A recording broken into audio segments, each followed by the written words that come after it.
So I'm Alan Finlayson and I'm Professor of Political and Social Theory at the University of East Anglia. And as someone who studies and teaches and writes about politics for a living, and particularly writes about political ideas, I spend a lot of time reading the kinds of things that politicians say. And having done that for years, I became interested in thinking about what are these speeches that politicians are giving? How do these work? Where do they come from? What makes people be moved by them or bored by them? You know, can we make sense of what's going on and think about what would be good for politics and what would be bad for politics as well? So I think it's really important for all people, but particularly for young people, to think about and learn about and practice the art of speech writing and speech making. And there's a couple of reasons for that. So the first one is, of course, we're all citizens, we're all people with a vote, we're all free people in a free country. We should know what our politicians are saying and know how to think about what they're saying, to judge whether what they're saying is good, is true, is right, what kind of tricks they're using, not so we can catch them out, but just so we can be informed and active citizens thinking about the kinds of things that politicians are saying to us. But we're not just audiences for political speeches, we could also be people who make them. Not necessarily at big grand party conventions and so forth, but maybe we want to talk about things in a parish council or in a club or a society that we're part of, any kind of walk of life, where we might want to explain to people what we think, try and get them to see why we think things should be one way rather than another, why we should do this and not do that.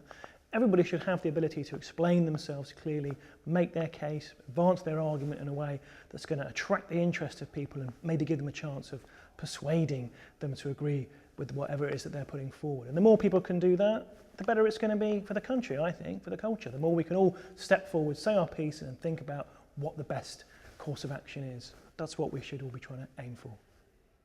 What makes a great speech? Well, that's a question that philosophers and writers have been thinking about for thousands of years. And of course, it depends really what kind of speech you're giving. You give a different kind of speech to your business friends, you give a different kind of speech to your school friends, a different kind of speech if you're trying to persuade people about something really significant and profound in the country.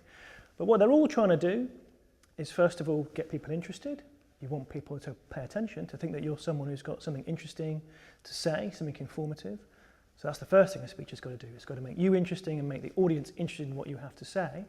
But you're also trying to engage them emotionally, not to trick them.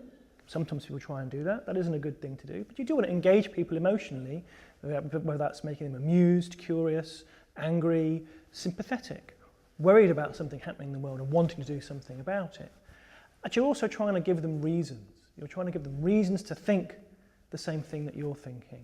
Proper reasons, facts, arguments, justifications of all kinds, so that people can really understand what it is that you're saying. So a good speech is a combination of engaging people's interest, appealing to their emotions, but above all, giving them good reasons to think and understand the way you do.